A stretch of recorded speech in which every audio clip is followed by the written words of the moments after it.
because tonight's show is probably not as long a show, but it's a show I'm curious about. It's a topic I'm curious about. And I'll admit I got a couple of other things going because I know Steve, I'm curious to see what's going on with Jelani. And interestingly enough, Carla, who you saw in the last live stream, sent a very interesting message. She messaged one of my videos. I had a video that, one of the shorts about the wives in the Philippines, and I guess she was going through content and saw that. And she said that she felt that she would be the ideal wife for me, which caught me off guard. And she actually said that she would love to do a live and talk about it.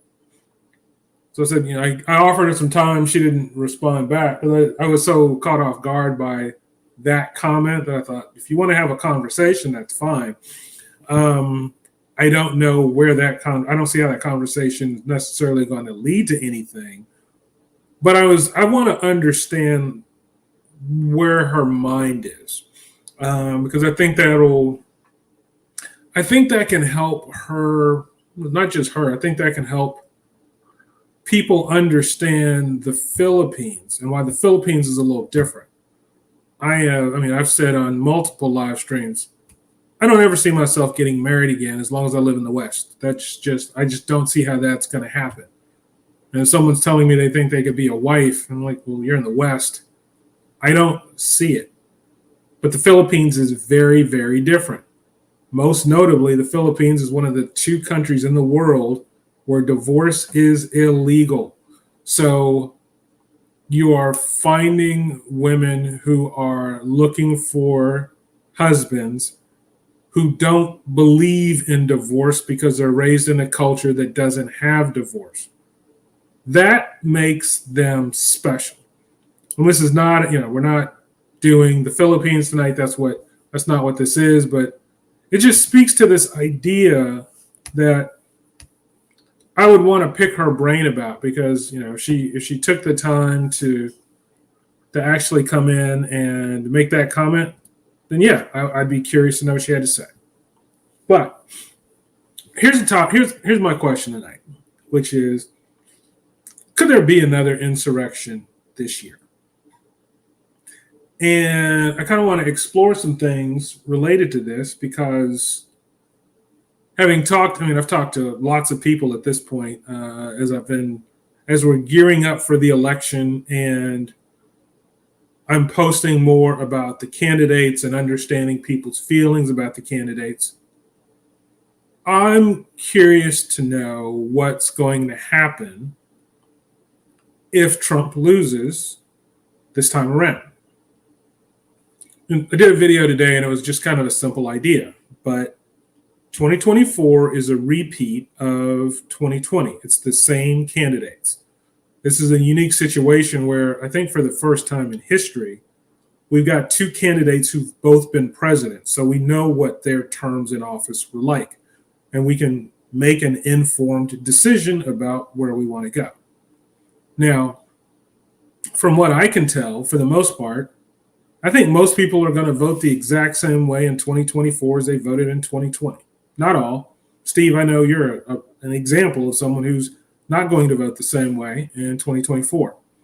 But I would say, by and large, most people seem to be planning to do what they did last time. And if we have the same people going to the polls as last time, and they vote the same way they did last time, we're going to have the same results as last time. That means Biden wins a race that he will handily win when you look at the popular vote, but that will be very close when you get into the electoral votes. So discarding the popular votes because it doesn't factor into the decision and looking at the electoral college, this is potentially going to be a close race.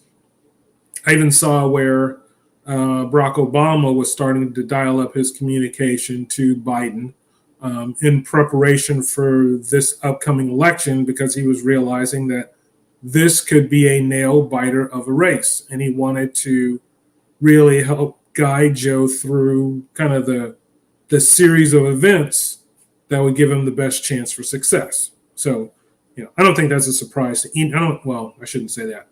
That will be a surprise to some people that this could be a close race, because people are very entrenched and they just can't fathom that anyone thinks differently than they do, despite the fact that they do. But if we've got a close race and Trump loses, like last time, what happens? Now, I bring this quote up because it's from George Santayana. I feel like it's very appropriate to the situation.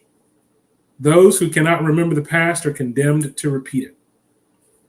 Now, that's kind of an interesting idea, because we're specifically talking about repeating something that you cannot remember. And when we look at the situation that we're in, I think we've gone a little bit further than simply forgetting the past. I think that we are failing to acknowledge the past. There are people who right now look at January 6th and will say that there wasn't an insurrection. There are people who will look at January 6th right now and basically say that nothing really happened. I actually had a conversation with someone who was responding to one of my videos. They were blowing January 6th off as if it was just another day in the park. And I just presented some questions to them because I wanted to understand that on January 6th, a group of people went into the Capitol, attacked police officers, and there were deaths. And this was a group who was fundamentally motivated by wanting to change the outcome of the election. Now, to say that nothing happened is you're either naive or you are willfully ignoring the events. And I'm not going to get into whether Trump incited the insurrection or not, because that's a legal argument where Trump never actually said go storm the Capitol. And to lay legal blame at his feet is something that I think probably crosses a line, although clearly his statement that the election was stolen is part of what incited this. So it's very interesting that people will pretend like nothing happened when it did. And it's actually worse than simply forgetting it, because you pretend like it never happened in the first place, which means you don't have to acknowledge the events. That's why I'm so curious to understand where people's heads are going into this election, because I want to know if the sentiment has changed, either the number of voters, who they're voting for, the level of passion they have for their candidates. Like, is there anything different about this go round versus last go round? Simple, just a linear progression being, if there was a riot, an insurrection last time, stands to reason there could be an insurrection this time. Now, I do not expect anything that's exactly like what we saw before. You won't see people storming the Capitol because, if nothing else, security is going to be so much tighter. But I don't think that a new Insurrection 2024, necessarily needs to look like Insurrection 2020 to still happen. Insurrection 2024 could be lots of people in their areas storming the polling stations because they want to wreak havoc since they're upset about the result. And that's where this gets really interesting, as we talk about what we think is going to happen this go round, and whether or not all of the events that triggered the last insurrection would happen this time, leading us to wonder, well, will this trigger a new insurrection? Before I move on, let me just jump to comments. So with Dan, the entire Republican Party is bankrupt, broke, penniless, so they can't win a thing. Are there still Trumpkins dumb enough to attack the Capitol? I doubt it, but I never could understand stupid people. So one thing about, let's not talk Republican Party for a second. Let's just talk Trump. Financially, Trump is poised to really gain a lot of money over the next 6 months. His sale of his social media platform has currently put about $3 billion into a little pot that he can't touch right now. Now, I don't expect the stock price to stay where it is, but over the next 6 months, while Trump can't sell, you just look at the stock price, and his value in Trump stock is $3 billion roughly. So even if that's cut in half, he's still going to have $1.5 billion added to his already about $3 billion in net worth. So in that regard, Trump's doing just fine. Trump's also able to generate campaign cash. He's sold shoes. He's done lots of things to generate money. I think that he won't have a problem funding his campaign. We just have to look at how hard he's campaigning to win and how hard he's pushing for funding. The moral of the story, though, is he's going to be well funded to run advertising in the swing states and to try to secure as many votes as he can. Whether he can do that or not, that's kind of a different question. And I have some predictions about the way this election is going to go. We'll get to that later. But yeah, I do think that this can be a very, very close race. Let me see. No one understands politics if they do not know history. I agree. A mob broke into the Capitol, many of whom were armed. They wanted to hang the vice president, want to see the gallows they built. See, that's where it gets tricky. Some of them seem to want to. There's a mix of people who stormed into the Capitol. There was a mob mentality. Some people went in there for violence. There were 5 deaths. There was Bobbitt. There was a police officer who died that day in the attacks, and then there were like 4 other officers who died subsequently. I think most of that was self-inflicted. And I'm curious, I still don't know the story behind why they did that. I want to get the motivation behind that, but that story's not easy it's not easy to get your hands on that story, which is suspicious. Why did those guys need to self-terminate? Was it guilt over what they had done? Guilt over how they performed? Like, what triggered that? Yeah, I'm curious about that. And then you have breaking news: a Trump accountant announced how worthless Trump stock is today. A $3 billion valuation for his stock, that doesn't make any sense to me. His platform is not huge. His path for growth with his platform doesn't make sense to me. And I don't know why someone is going to pay $3 billion. I believe he had about 600,000 subscribers, which is not many in the world of social media platforms. So I don't understand why you're going to pay $3 billion for that, when technically you could just build your own platform for a whole lot less and secure 600,000 subscribers fairly easily. I could do that. If somebody needed that sort of an asset, I could do that for them, and it wouldn't cost. I could do it for a tenth of the price. But some people simply believe in Trump, and they're going to put their money behind him no matter what. His sneakers, his $400 sneakers sold out. He made like 1,000 of them. So they sold out just like that. I haven't looked into the stats on the Trump Bibles, but people will support him and they will support whatever he's got. So he's got the charisma. He does have the charisma to to make money on his personality. And let's face it, he's been a media celebrity for decades. Trump, the man, has been very consistent. If you look at the way he acted before and you look at the way he acts now, there's not really a difference that I see.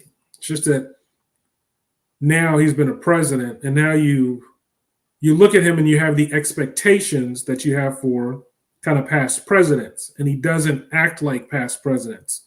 That's part of his appeal to the people who love him, but it's also part of what irks the people who don't like him. His personality is it's very divisive, and it works for some and not others. Let me see. Trump could not pay the money needed to keep his property, so he went to a company that loans money to people with bad credit. Was it that he didn't have the money, or was it that he wasn't liquid enough? I mean, he's got to pay E. Jean Carroll almost $500 million. I don't care who you are, $500 million, that's not small change. And I wouldn't expect him to be liquid. Like he's got a little bit less than a $3 billion, net worth, I believe, like 2.7 billion. I'm assuming most of that is tied up in property and all sorts of other things. And getting liquid is going to take some time. Now, how much time did he have? He could see the writing on the wall with the E. Jean Carroll case. So I understand him wanting to secure the bond, but with the sale of Trump stock, and assuming it just maintains half its value, heck, if it maintained a third of its value, that's still $1 billion. So I think he's going to be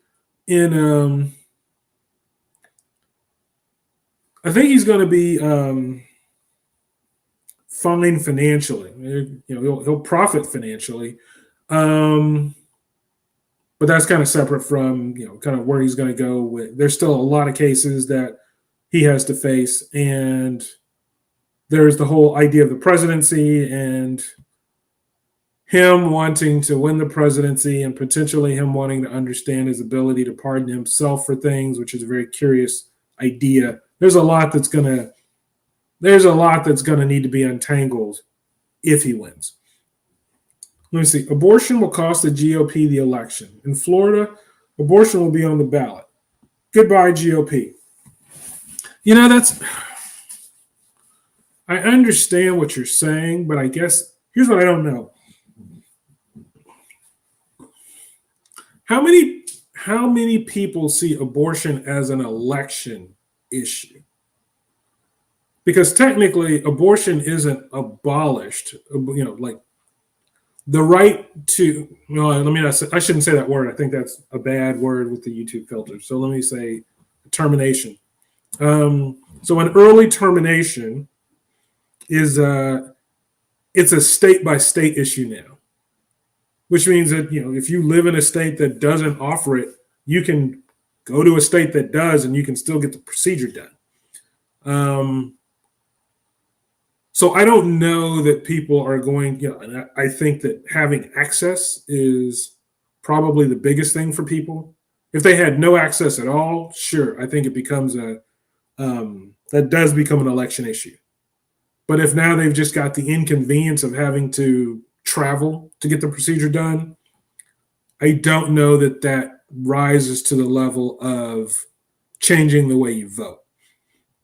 Which is to say that, if people were Trump before, they're still Trump. Honestly, I don't think Trump's base is going to shy away from him almost no matter what. He'd have to be convicted of something to really lose voters, because the trials that loom don't affect his popularity. If anything, they seem to increase it. Let me see. The January 6th committee shared the sworn testimony of Republicans that explained how the mob was formed, why they went after the VP and the rest. Yeah, there was a mob. And some of the people in that mob had very bad intention. Some of the people in that mob were just following the crowd. And if you look at the sentences that are being, some of the sentences are really slaps on the wrist for a lot of the people who were in the Capitol, which I think to some extent is the justice system recognizing that not everybody who went into the Capitol that day planned to destroy things. Some did, and they seem to be getting heavier sentences. But there's a lot going on there.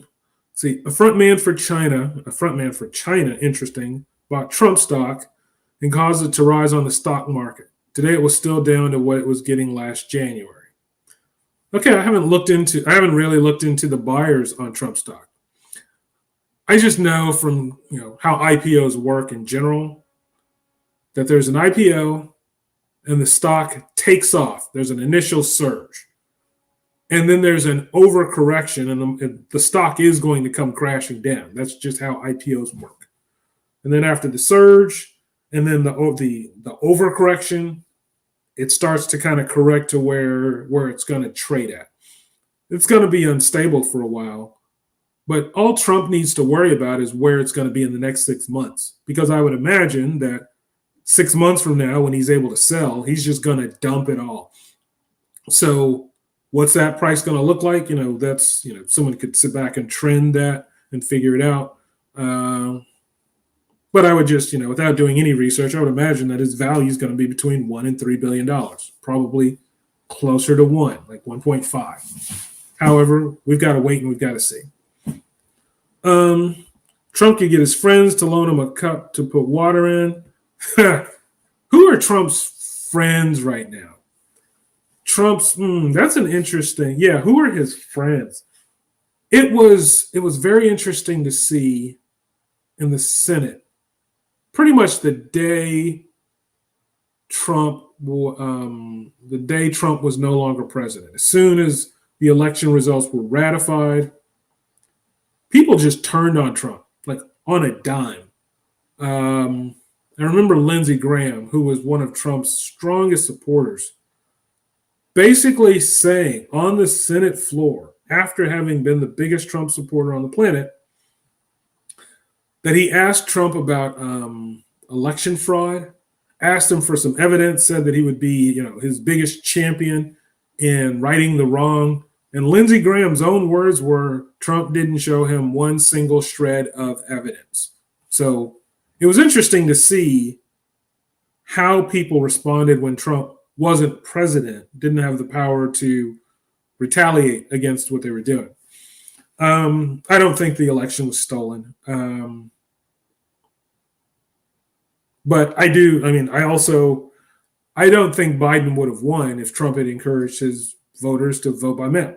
So it's an awkward situation where I'm sure that what bothers Trump the most is that this is an election that he knows he could have won had he just told his voters to vote by mail.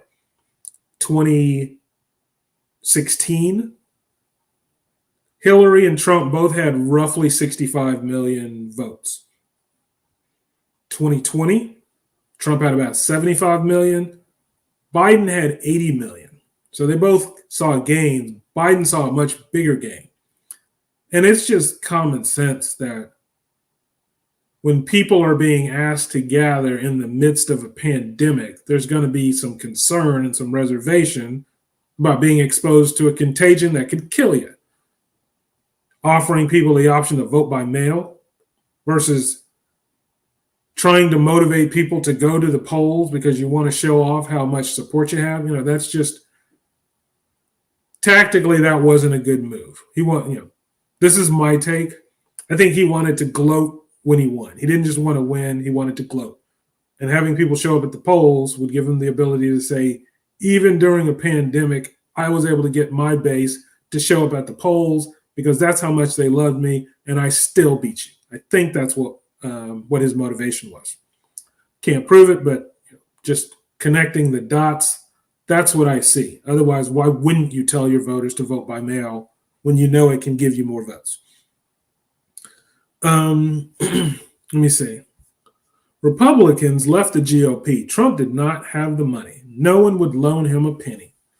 Yeah, well, I don't know who Trump's friends are at this point. He's got alliances, but Trump is toxic. You don't want to be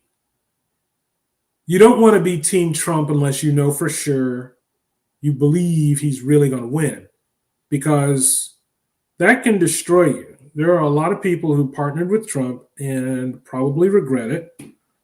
Chris Christie, Giuliani, Mike Pence. I mean, that's just, top of mind. These are guys who were in the club and are now pariahs. And the weird thing is that they had such great reputations beforehand, but they made alliances with someone who a lot of people don't like. And when the baby got thrown out with the bathwater, they were being thrown out. So we'll see. We will see how that works. How much do you believe Trump owes?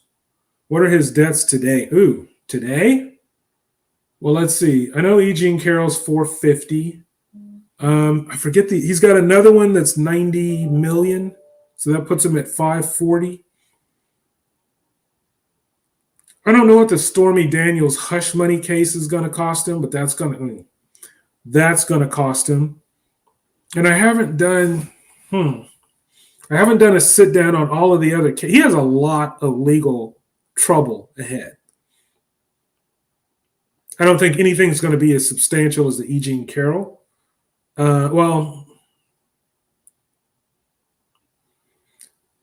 Yeah. E. Jean Carroll's 450. The Banks I believe the Banks is the 90 million. We've got to see Stormy Daniels, and then we've got to see all these other things that are coming in. I don't think there's going to be anything financial around documents being unsecured. I think that's just that's more of theater. I don't think anything's going to happen as a result of that. Nothing happened with Biden. All in all, without doing all the research, let's say he could be looking at $1 billion in just what he owes people he has wronged. We'll say it that way. That doesn't include legal fees.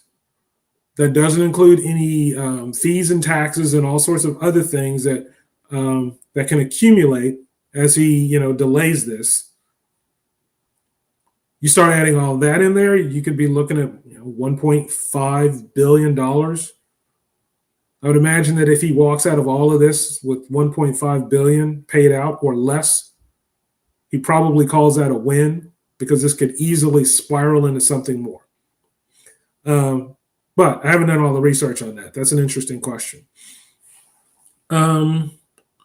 Republicans lost in every state where early termination was on the ballot. Look it up. Okay, so are we talking the congressional races? No. Here's how I look at the election. There's the election, and there's different set of people vote for the president than vote for senators. And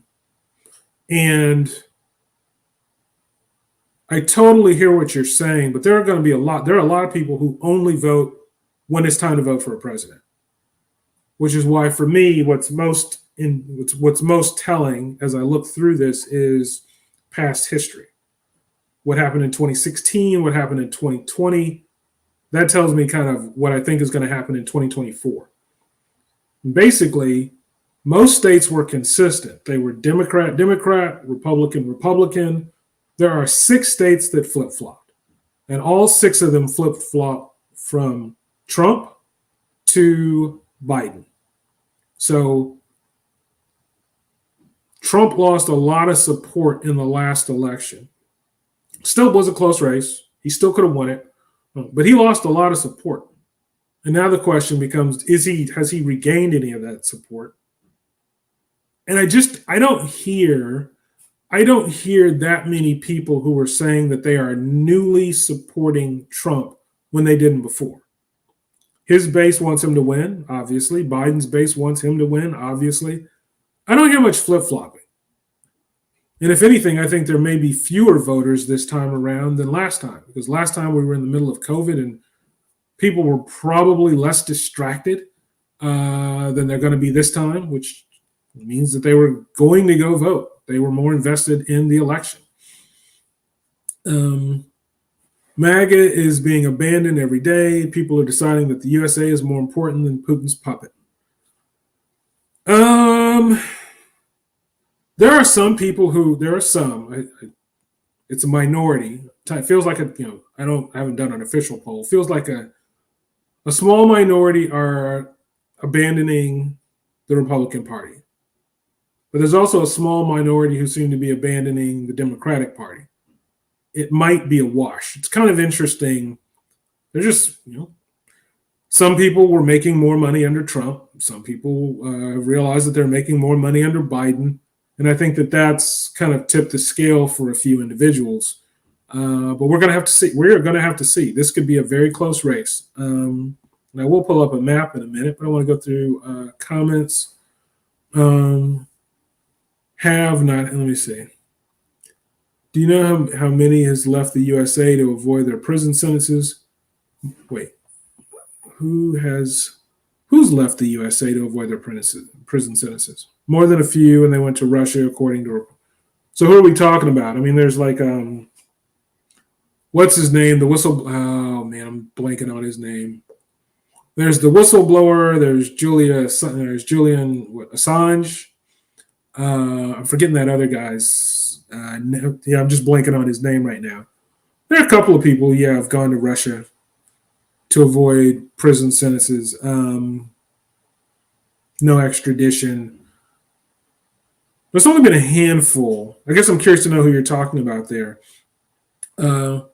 Trump's rich friends are abandoning him on a daily basis, and not one of them would loan him squat. I don't know where he's going.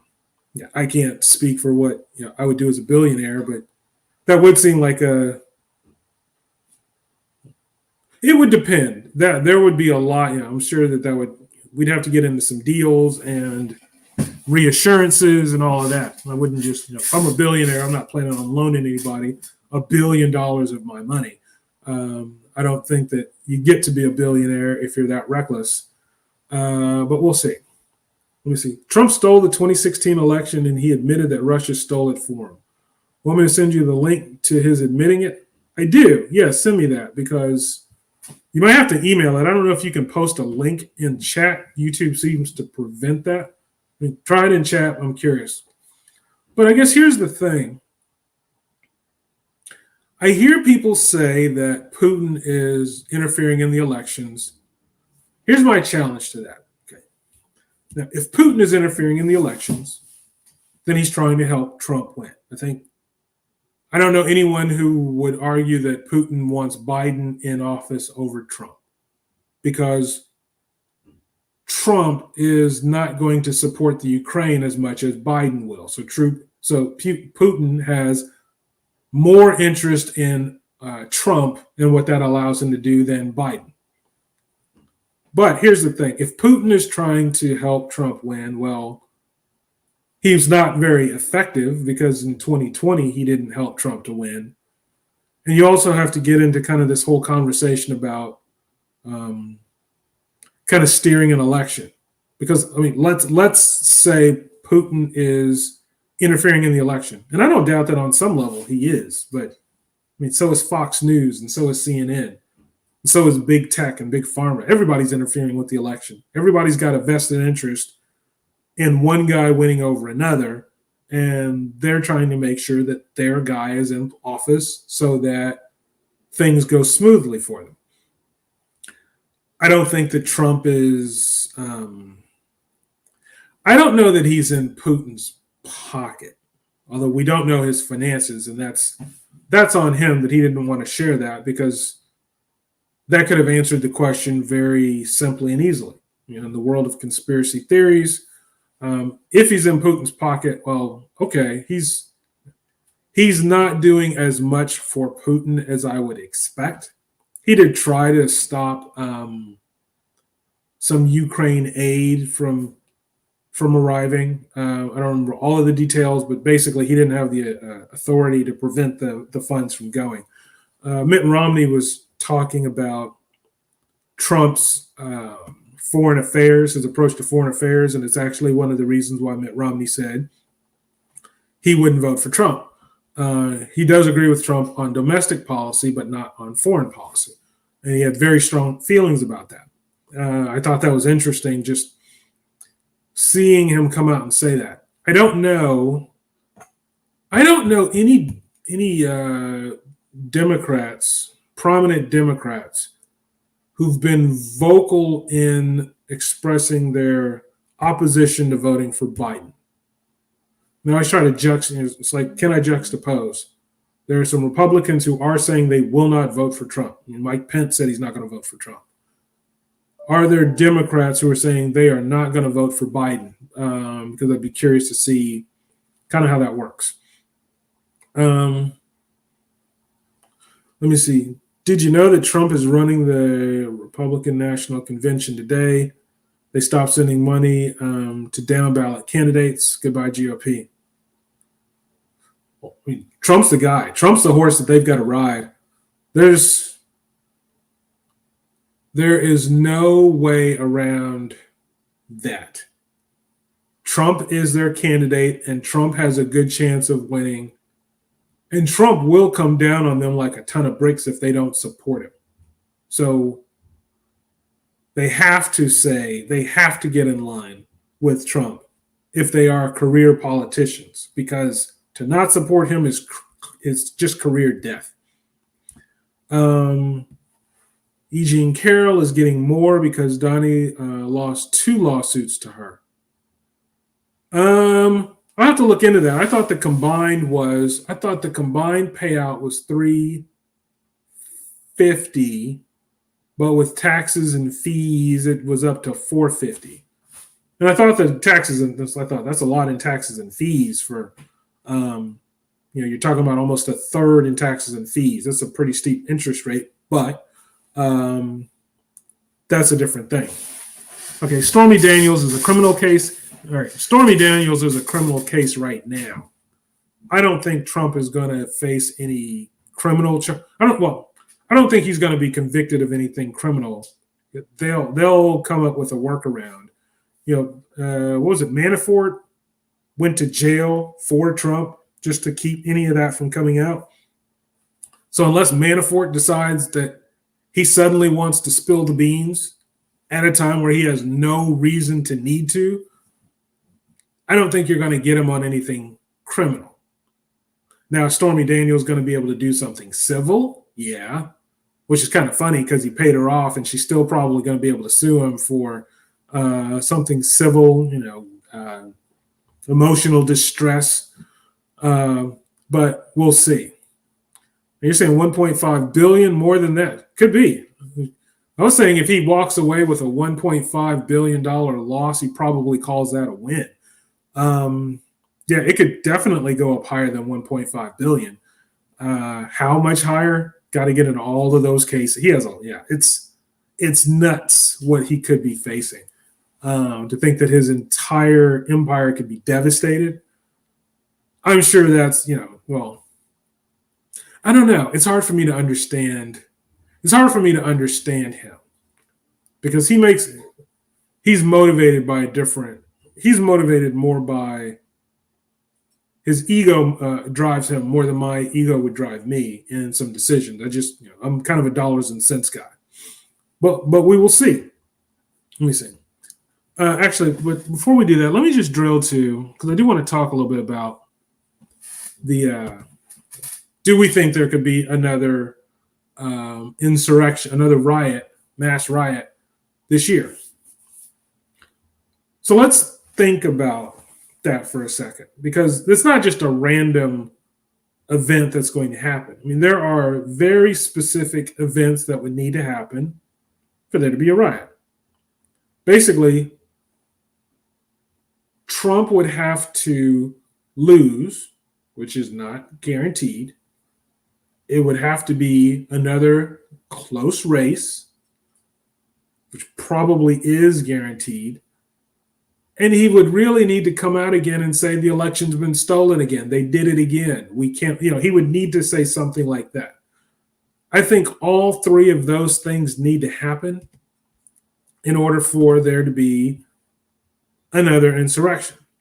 If he doesn't lose, doesn't happen.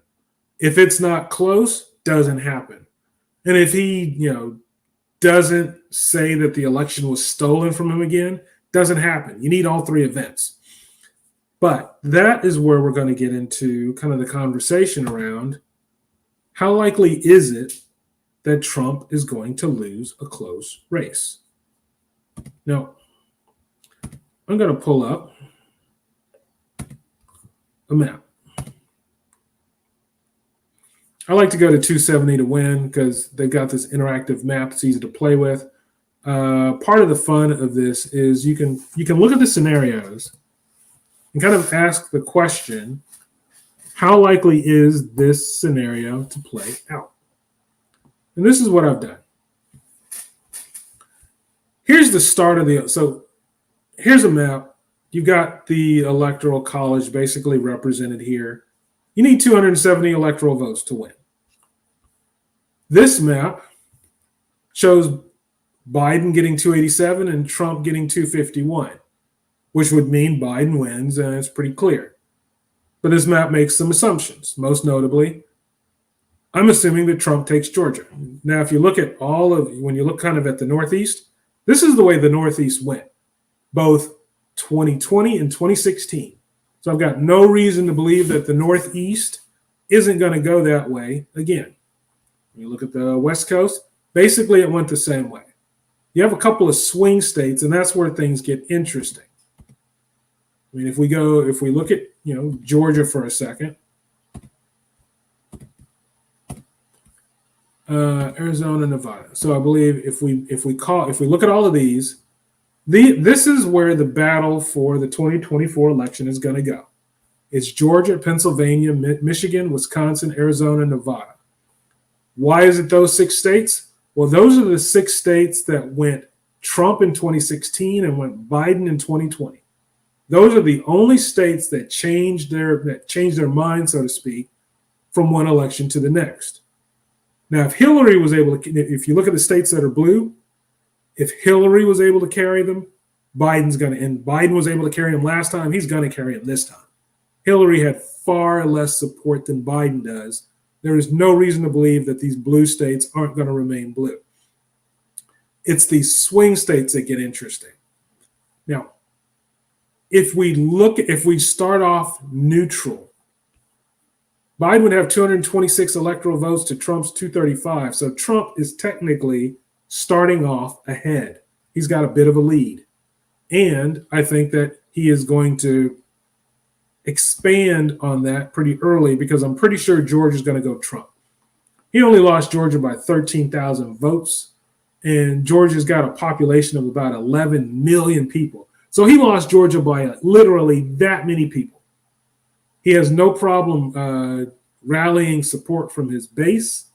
He's got huge motivation to focus on Georgia. He's campaigning in Georgia. He's already in Georgia, encouraging people to get out and vote. I'm pretty confident he's going to take Georgia. But the next biggest state from an electoral standpoint is going to be Pennsylvania, and I don't think he's taking Pennsylvania. This is where Biden starts to catch up. Biden has made an effort to align himself with Pennsylvania. He's worked with the auto workers.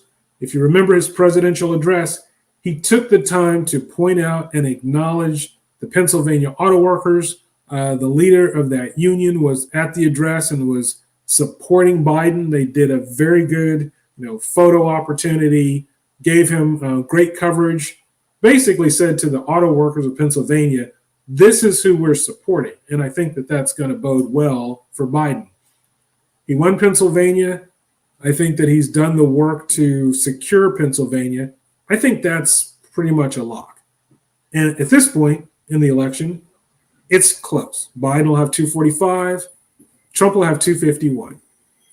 And this is where it gets interesting because we're not going to need to look at the results of the election throughout the night. All we're going to need to do is follow the election until we see Michigan. It's very, very simple.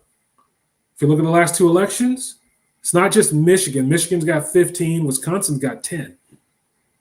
Whatever Michigan does, Wisconsin has done in the last two elections. So if Michigan goes Biden, Wisconsin's going Biden.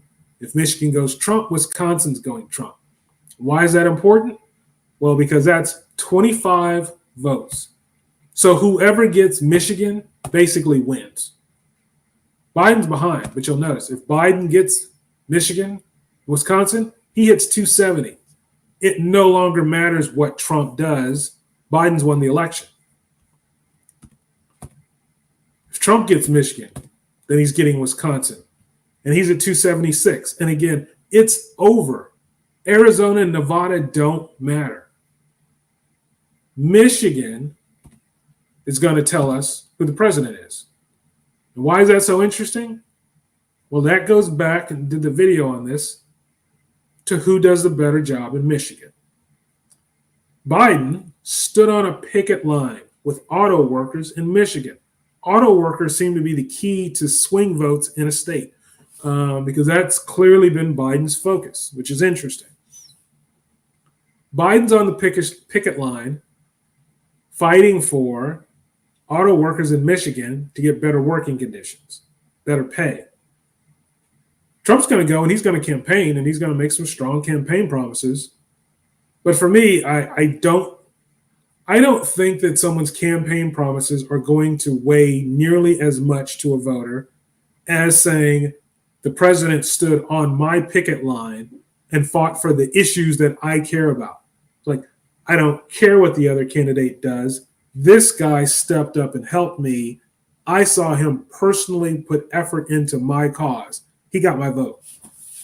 Like, watching what you've done versus watching what you say, two different things. I care about what you've done.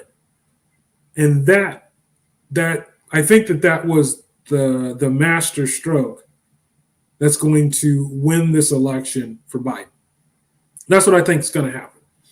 But the question we have is, what if the election is close? What does close need to be? Well, it's not about the Electoral College because the Electoral College wasn't close last time. The Electoral College was basically this: Biden at like 303 and Trump at 235, plus or minus 2 points because this is the 2024 map. The question is going to be, what if Trump loses? I mean, let's say Trump loses. He takes Georgia. He loses. But he loses Pennsylvania, and it's close. Why am I talking about Pennsylvania? Because that's 19 votes, and that would take him to 270. And Pennsylvania was close last time. I mean, you can literally see this play out. This could be the exact map of the election. And he might be looking at Pennsylvania as his make or break state. And it might be a very close race. Within 1%, he's within 1 percentage point of Biden. If that happens, what's he going to say? Now, last time he said the election was stolen. I don't believe the election was stolen. I was curious when he made the claim, but everyone who's involved in election security, I mean, we're talking Chris Krebs, who was the head of cybersecurity. We're talking senators who aligned with Trump and said, show me some evidence and I will be your champion. Everyone came out and said, didn't see any evidence. Chris Krebs said, this was the most secure election in history. That's very strong language. Now, he got fired basically for saying that, but still. Most secure election in history? I thought, okay. Somebody making a documentary where they're saying the election was stolen and they're floating around a lot of conspiracies, but they don't have any evidence. That doesn't hold any weight to me. There were arguments of dead voters, but no dead voters were found. There were arguments for non-citizens voting. That evidence wasn't found. This was a secure election. This was a legit election. It was close, but it was legitimate. So this could be what we're looking at on Super Tuesday. Trump loses by Pennsylvania by a close margin. Now, if that happens, what do we think is going to happen in the nation? I mean, let's face it. Slightly less than half of the voters in the popular vote voted Trump. So we carry that out. Slightly less than half of the nation, almost half the nation, supports Trump. That's a lot of people. And if they lose a close race, and he's telling them it's been stolen from them again, how much angrier will they be this time than last time? I marvel today at how many people will comment on videos and basically say they think the election was stolen. They will all, there's no evidence. And I don't fully fault people for not having evidence, because if the president says that the election was stolen, I mean, it's the president. I can understand someone saying, look, this is the president. I'm taking him at his word. He's the president. I get it. But there hasn't been any evidence. And that's where things get tricky, because in this election, same thing could happen. He could say this election's been stolen. And with no evidence to demonstrate it, he could get a lot of people to believe that. It won't turn into January 6th because there's just, there's going to be security around the Capitol. But we don't know where the rioting could happen. And I would imagine that the rioting could manifest as small riots all over the country at polling stations, as people are outraged by what feels like, an assault on basically the Constitution. Will that happen? I don't know. But I'm not comfortable saying it's not going to happen. I think we need to really look into what might happen, because something clearly can. The formula is just right. All of the events that would lead to the problem seem to be in place. I mean, literally, this might be the map. And Trump might lose Pennsylvania by 80,000 votes, and he might lose his mind. Let me come to the comments, and then we can come back. So let me see. Trump lost conservatives, women, independents, according to the polls, but the polls did not predict when Republicans will lose. They still lose, though. Polls are all right. This is literally the problem with the polls. You can manipulate a poll to get the result you want. I mean, I'll tell you right now exactly how you do it. When you look at the way the elections go, the election is basically big cities versus small towns. When you look at I don't care where you are, generally big cities vote Biden, small towns vote Trump. And what you have to look at is where's most of the population in different places. So Pennsylvania, as we talked about. Pennsylvania was a couple of big, when you look, can I click on it here? I can't click on it. Okay, I'm not going to do the drill. But if you click on the map and you look at how the regions voted, it's pretty clear. From an area standpoint, more of the area was dedicated to Trump. More, just from a square mileage, most of Pennsylvania is red. It's just that where it's blue, there's a concentration of people because it's big cities, like Philly.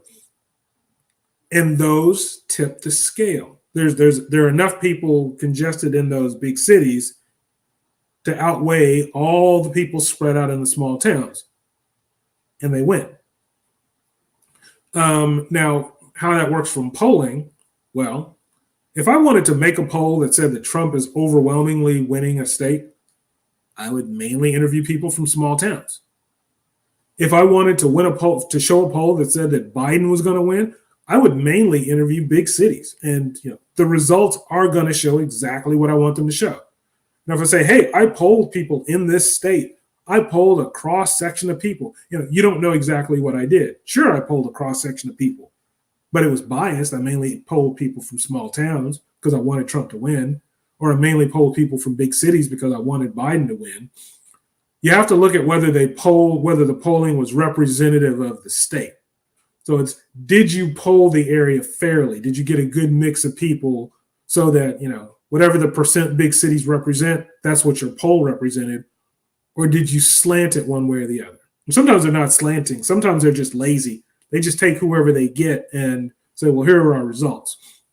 If the poll is not like a Gallup or an Ipsos, there's one other. There are a couple. There are only like 3 polling locations that I look at and take that I attribute credibility to, because I know their reputations and they're not going to risk their reputation just to jazz up some poll numbers. It's not worth it for them.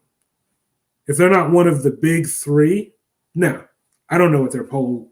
I don't know how their poll was built, and I'm generally going to assume that polling is going to work like network news. They're basically an entertainment show.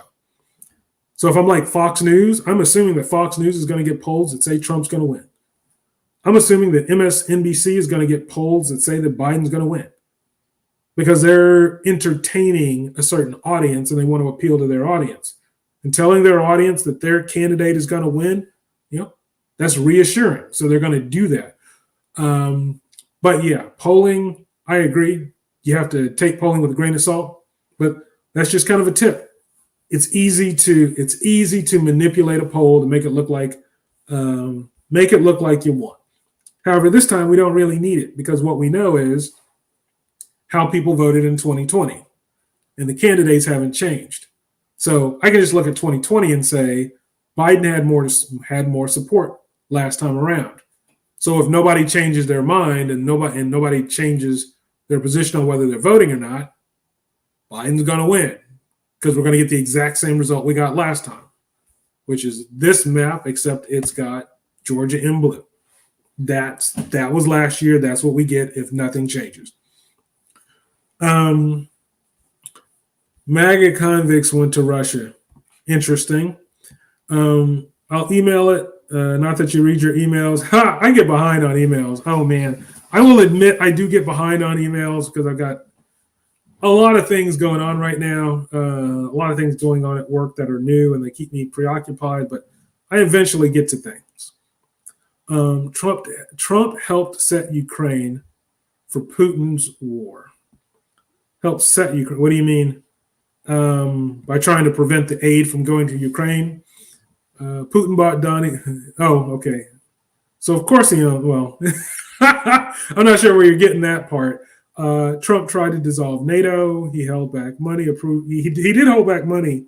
He tried to prevent money from going to Ukraine, but it was approved. And he couldn't. It was interesting.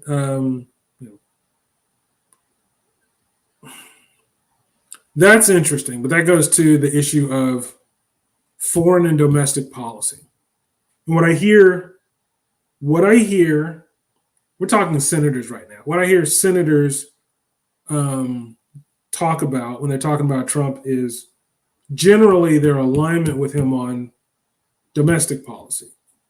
Their issues with him are on foreign policy.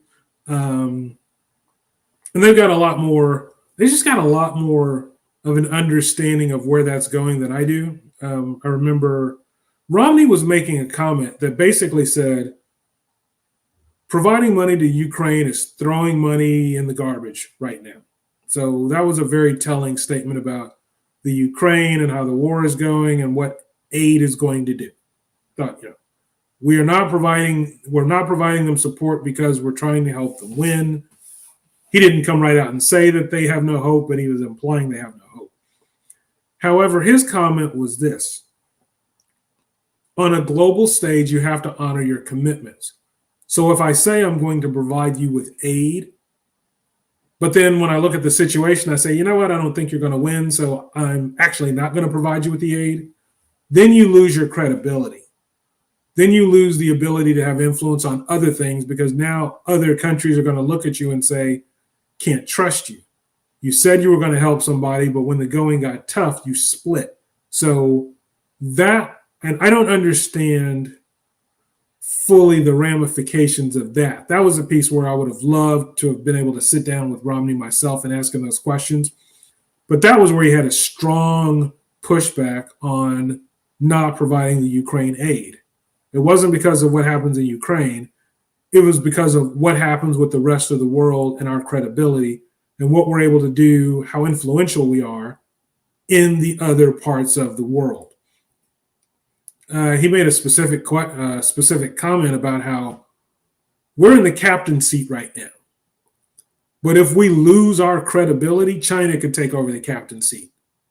We have to kind of screw it up for that to happen. But that was his comment. It's like, do we want China to be the leader of the free world? Because losing it, that's what losing our credibility on a global stage means. So it was a very interesting conversation about global policy. They interviewed him. They were just catching some quick snippets, so he couldn't get into it in a lot of depth.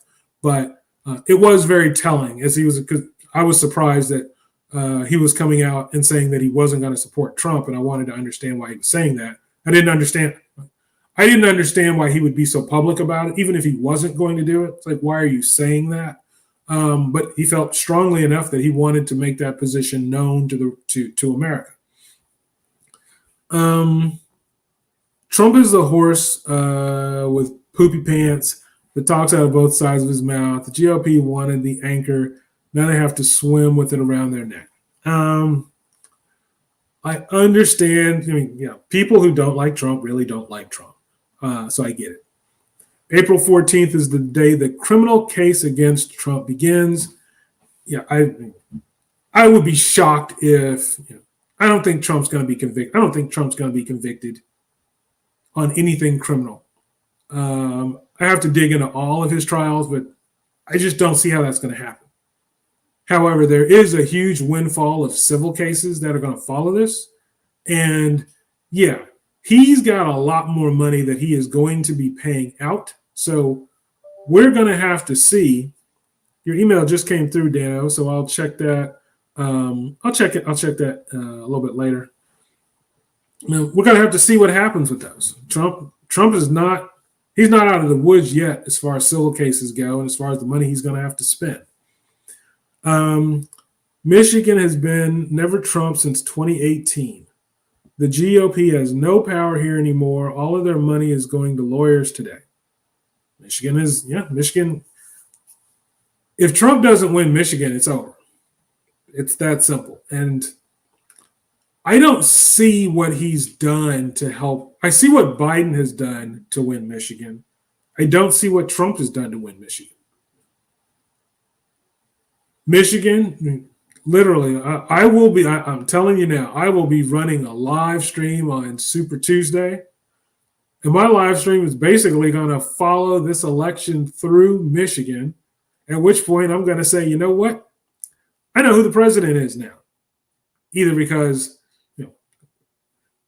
it's been clear through that point. I don't see any states suddenly flip-flopping. I don't see Biden losing support in states that voted Hillary Biden. I don't see Trump losing support in states that voted for him twice. But if Georgia doesn't go red, it's over. If Pennsylvania doesn't go blue, it's over. And so then it's going to come down to Michigan, and Biden has been doing a lot of work in Michigan. Biden realized this a couple of years ago. When you look at the work that he's been doing, Trump is starting to do his work now. So he's starting from a lot further behind. And he was already behind. He's already kind of behind the eight ball because he lost Michigan last time. So I don't think that this is going to be I don't think it's going to be as interesting a race as some might think. But I do think that Trump will have arguments because I think that Pennsylvania is going to be close. And Pennsylvania will be the state that could have won it for him.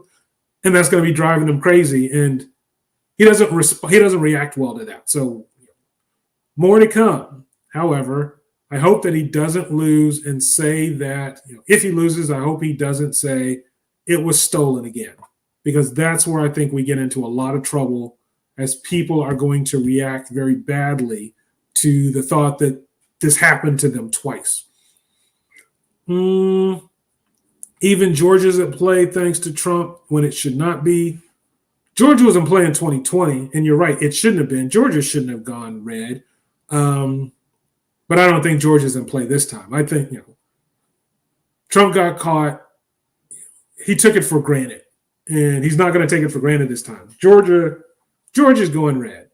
You have to be the biggest knucklehead on the planet not to secure Georgia this time around. If he doesn't secure Georgia this time around, then he doesn't deserve to be president. I mean, that's about as plainly as you can say it. But he's doing the work in Georgia. He's already doing the work in Georgia. So I just don't see how he won't win Georgia this time. If anything, you're going to have a lot of people in Georgia who are going to feel upset that their state voted blue. And I think Georgia's going to have a crazy turnout this time, as Trump supporters say, there's no way we can let the state go blue twice. He's going to get a lot of votes, and I think he's going to win Georgia pretty handily this time around. The only poll that matters is the one that voters cast their ballots in. I agree. At the end of the day, the polls don't tell you the result. They just help you to kind of try to figure out where it seems to be going. However, until we have the actual election results, the polls are what we have to go by. So we use them and we do what we can. Okay. So early termination will be the game-changing. You think it'll be the game-changing issue? That's interesting. Americans do not like it when politicians steal their rights, whether it's healthcare or being able to cast a vote by mail. I don't think it's as big an issue. I just don't know. I don't think anybody who's voting for Trump is going to abandon him because of that issue. I think that basically there are people who are voting for Biden, and I think that issue kind of entrenches them in Biden. The people who are voting for Trump really are deeply entrenched in their candidate. For the most part, there are a tiny minority of people who are going to flip-flop one way or the other, but for the most part, no, we're talking about entrenched groups of people. I just don't think they're going to change their minds because of that. There are people who are upset, but again, you can still get the procedure. You just might have to travel to do it. And I think that's enough to keep people politically on the side of the fence that they're on. If it was a nationwide change, that'd be different. That would be the issue of the election. But right now, it's not. The big issues are kind of economy and immigration, which, frankly, if Biden just managed that better, I think he could make immigration a non-issue. But he has to think about how he manages the PR around that, because he's done that horribly. Let me see. My desktop PC is still crunching my video. 5% complete. What kind of PC are you on? That's slow. It should have finished by now. Your phone would crunch it faster than that. Did you know that you used to be an elected. Yeah, you mentioned that. You used to be an elected GOP delegate? I did not know that you were an elected GOP delegate. You didn't mention that. I am interested in knowing more about that. Do not flip the script. You said you did not know Trump was connected to Putin. No, I'm not flipping the script. I haven't read your email. I don't know. Yeah, I haven't read it. I haven't seen the data on Trump's connection to Putin, but I haven't seen Trump's financials. I mean, if he's got huge loans from Russia, okay, I wouldn't be surprised by that. That would change my mind. I haven't looked into his finances that closely. Can you name the last court case Trump won? Yeah, his last bankruptcy. Trump's actually smart with his bankruptcies. His bankruptcies are strategic. Honestly, I think he uses the bankruptcies he acquires assets, he accumulates debt, and then he files for bankruptcy so he doesn't have to pay it off. And he kind of gets free stuff.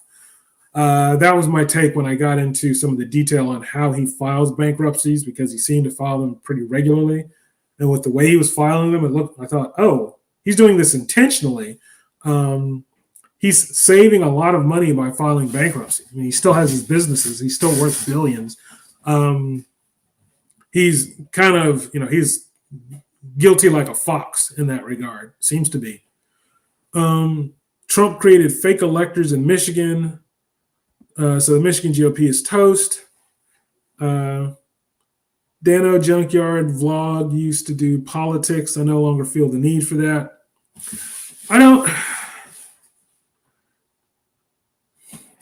I started really talking politics mainly because it was, it's an election year. And I didn't originally start off going this deep into it. But I would talk about, it's an election year. It is something that's interesting to me. And I noticed the conversation around this just kept growing. And I thought, wow, people really want to talk about this. And there's not a lot of space.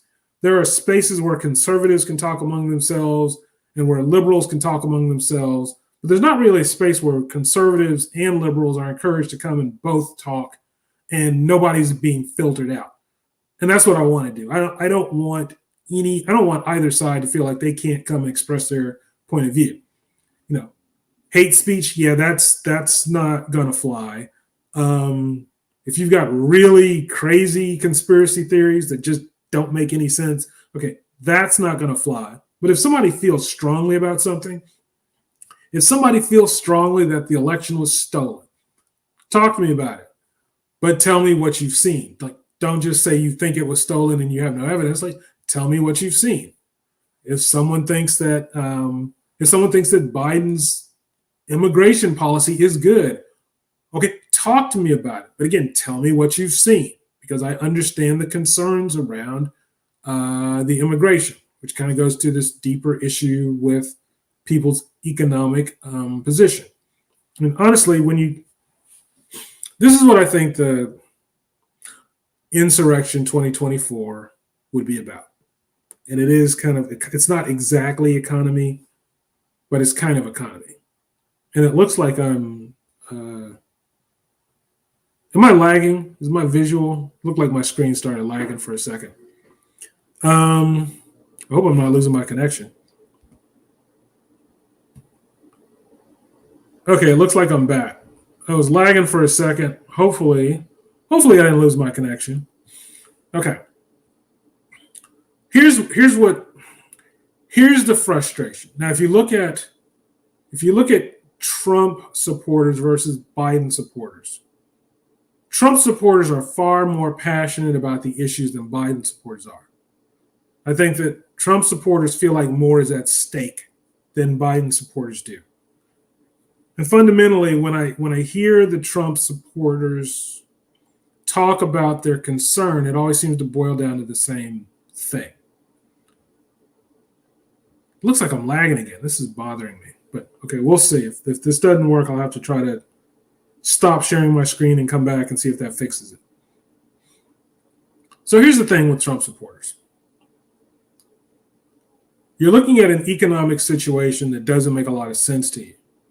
You're working and you don't really feel like you're able to forge ahead despite putting in the hours. Maybe you want to retire one day, but that doesn't look like it's going to happen anytime soon. Maybe you want to build a better life for your family, but again, that doesn't look like it's going to happen anytime soon. And it's frustrating to believe that all the effort you're putting in seems to be for naught, because you're still living hand to mouth despite your efforts to do better. And then it goes one layer deeper, because you're looking at your situation and you're looking at the taxation and you're thinking, well, where are all of these tax dollars going? Because it doesn't feel like they are going to anything that helps me or my community. When you listen to Trump supporters talk about their frustration, for example, with immigrants, it's not that people are coming in. It's that dollars are being spent on people who aren't U.S. citizens instead of people who are. That seems to be the frustration. Hey, I'm trying to put food on my family's table, and it's harder with these tax dollars that you're using to put immigrants into shelters, that you're using to fund all of these programs or getting health care. Why aren't those dollars helping me? That seems to be the theme for them. I don't hear Trump supporters saying that they are losing out on jobs to immigrants. And for the most part, immigrants come in. I'm not lagging. Okay.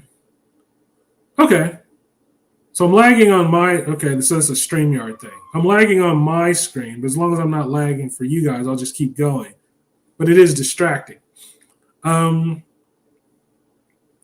So the people who are frustrated with Biden, they always cite that. Like they talk about Biden's energy, his approach to energy and canceling some pipeline projects that they felt could bring jobs in. There are a small number of people who would actually get jobs because of those pipeline projects. I don't think most of the nation cares. And as far as energy goes, what we've talked about, we don't actually need those oil reserves anytime soon. We are the number one producer of oil in the world, and we've got 5 years of reserves on hand right now, not including unproven reserves. We have more energy than we need at the present moment, and we've got plenty to spare. So I can understand someone saying, I don't like to see these jobs being taken away. But I also understand why someone's saying, well, I want to rejoin the Paris Accord. And I need to demonstrate that I'm trying to lead by example. No. Trump speaks to people in a way that they can understand by saying, I'm going to put money back in your pocket. And to some extent on domestic policy, I think he's got plans that can work. If your company has incentives, if your company is doing better, and in theory, that means that you're going to do better. That's more work, that's more stability, that whole thing. If there's not a focus on the home front, then I can understand people saying, well, why am I spending so much in taxes? Why am I struggling so much when all of my money seems to be going towards everybody else's problems but mine? Why are we pumping money into the Ukraine? Why are we pumping money into the Gaza Strip when we're not spending money on the people who are here right now? That's the frustration with that Trump supporters have with the Democratic Party.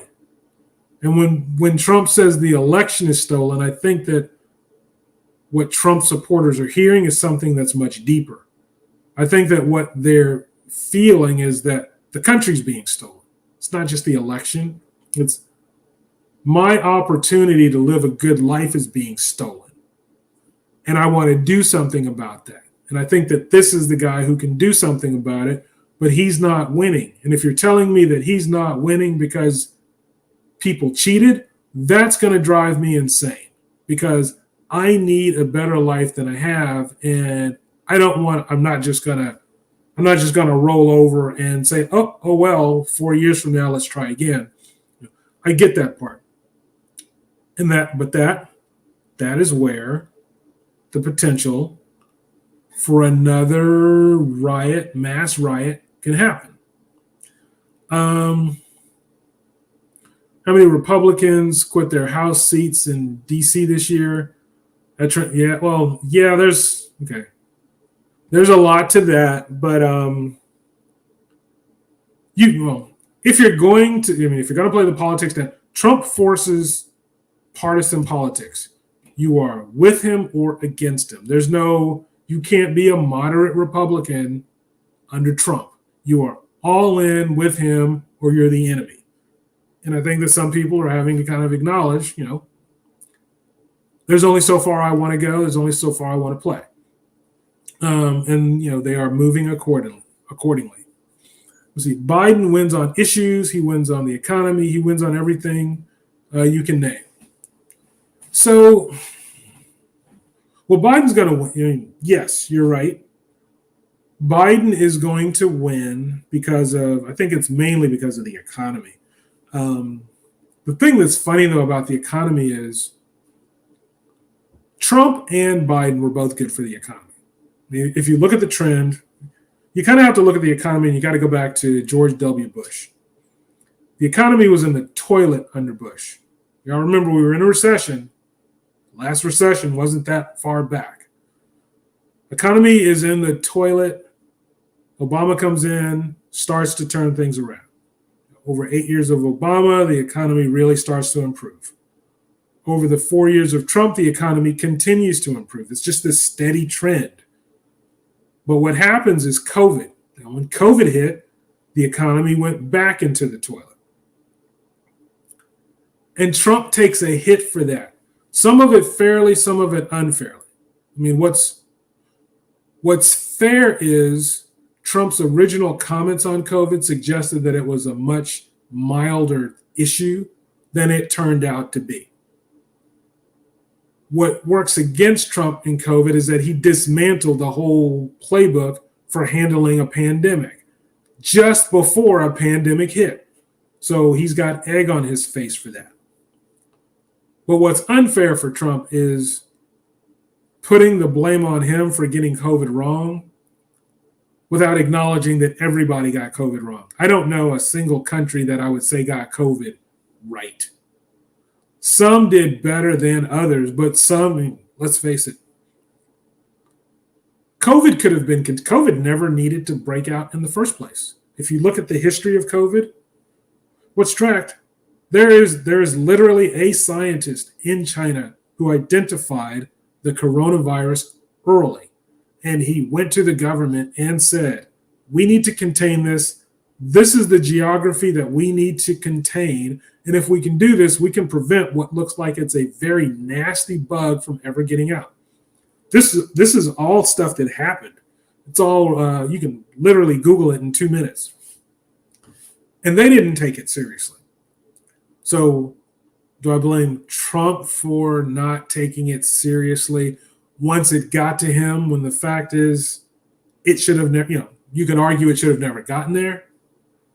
Do I blame Trump for all the deaths in America when there were deaths globally? There's a lot to unpack there. However, from an economy standpoint, the economy did tank as a result of COVID. I think it would have tanked, regardless of who was president, but Trump was president. And so he's got to own that. That's just part of the job. He takes a hit for that. Economy goes in the toilet. Biden comes in. We get a better handle on COVID, and we see the economy return to that good trend. So, the economy was better under Trump than Biden.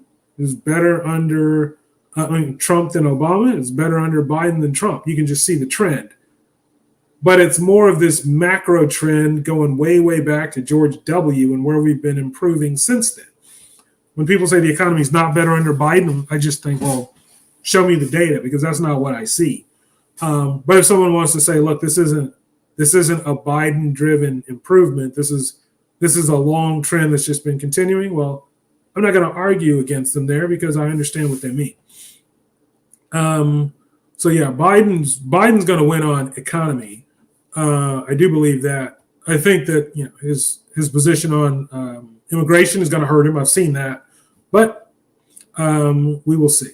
Breaking news: blue wave is a certainty.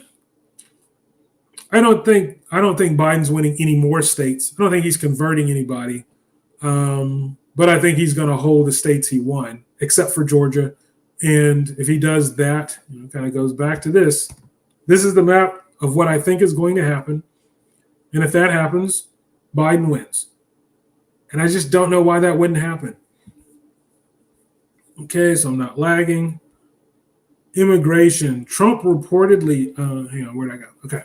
Trump reportedly told the GOP to erase the border bill, thus keeping illegal immigrants crossing the border. The GOP loves illegal immigration today. Google. That's interesting. Now, I've got to look into that. But here's I don't doubt, I understand what people don't do, they don't stop to ask the question why.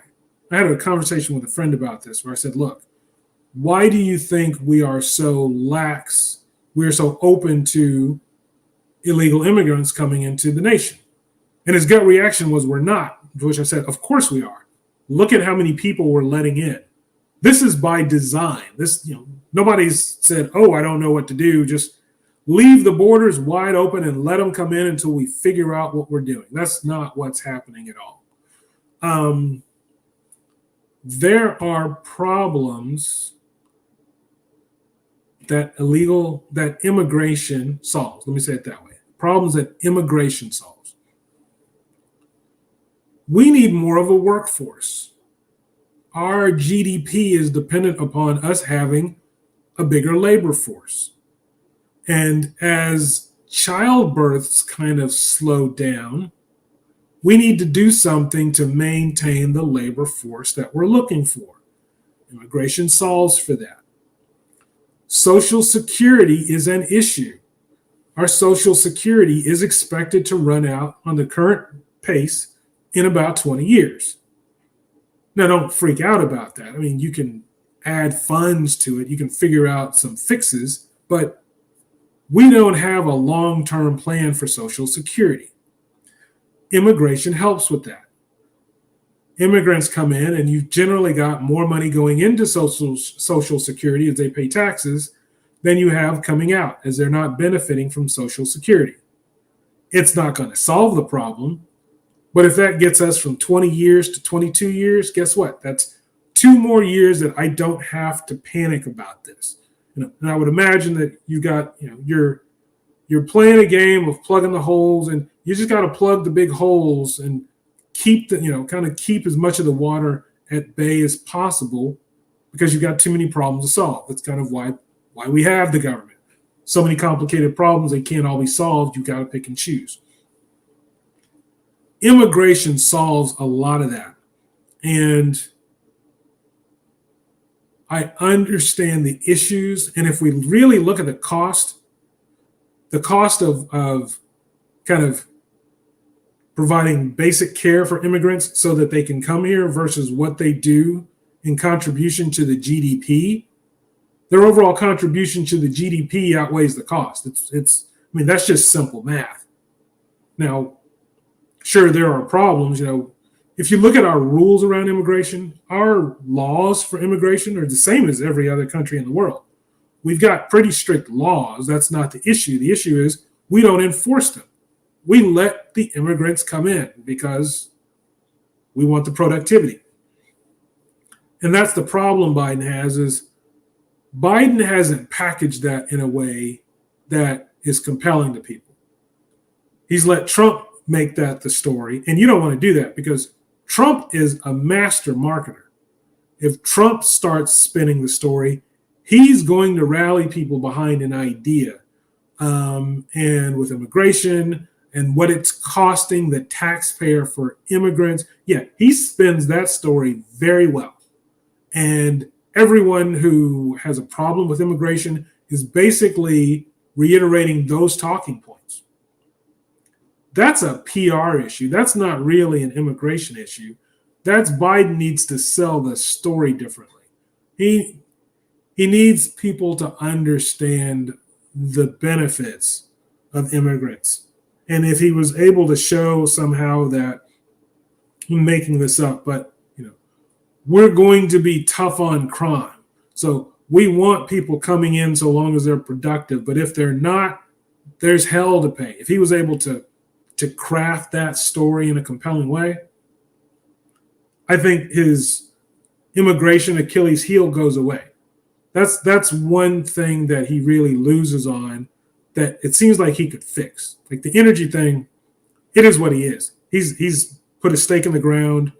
He's not going to create American jobs just to have them in that energy space, because he believes in climate change and he wants to take steps to try to improve it. That's a stake in the ground. He's owning that. Fine. Foreign affairs, that's,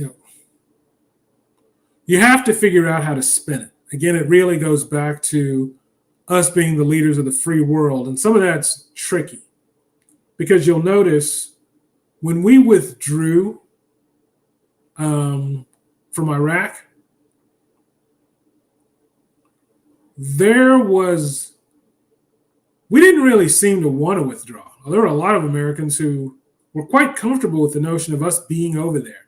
There was more complaining, I felt like, as we withdrew than there was when we were there and we were occupying, which is kind of a curious space to be in because Americans are losing their lives when we're there.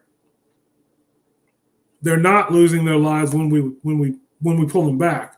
But for some reason, we weren't able to capture the sentiment of that in a compelling way, which again goes to Biden's PR. Well, I guess I will say it. If I was Biden, I'd take a good hard look at my PR team and I'd say, are you really the right team for me? Because I feel like, it's not that hard to come up with a better way to spin these stories so that people understand them and can get behind them. I don't know why they're not doing that. It doesn't feel like his PR team is doing a very good job of selling him. But he did win. He did win. I think he's going to win this time. So you could argue, I'm getting the results with these guys. I'm going to stick with them. I wouldn't be surprised if Trump said kill any border bill. I wouldn't be surprised if Trump is saying, I want the immigrants in here because I understand the benefit that they offer. It's just he's going to position it much better than Biden did. Now, what are we saying? Taxes are higher, but so are wages. Thus, more people buy fast food today than they did when Trump was in the golf course. Wages are higher. Wages have to be higher. Let's face it, after COVID changed the way people work. Suddenly, there were a lot of remote jobs. Suddenly, people who I would argue were very comfortable being lazy and working at a minimum wage job because it was available. Suddenly, that job was gone, and they had to take other work. And they realized, I can get a remote job. And this job pays more than minimum wage. Wait, so why the heck do I want to go back to that minimum wage job when I've got jobs that are better and that I don't have to commute to? COVID's kind of changed people's expectations around what's possible for them, kind of forced people to get off the couch. Well, yes and no, force people to get off the couch and find a new job, but sit on the couch doing the new job. And now you got to pay people more for those bare bones jobs because nobody wants them. If I can get $8 an hour, why am I going to accept $6? I'm not, especially if the $8 an hour job is more convenient, which kind of goes back to immigration. Who will accept those jobs? People who aren't used to making $6 an hour. People who can build a life for themselves and their family on $6 an hour. I'm just throwing that number out, hypothetically. But that is where immigration can help. Workforce. We need a workforce. And immigration helps with that. I also think that's part of the reason why we see such a move to discourage early terminations of childbirths. We don't want childbirths to slow down. I don't think Roe v. Wade had anything to do with anything other than, hey, people are using this in a way that we didn't intend, and we want to put a stop to it.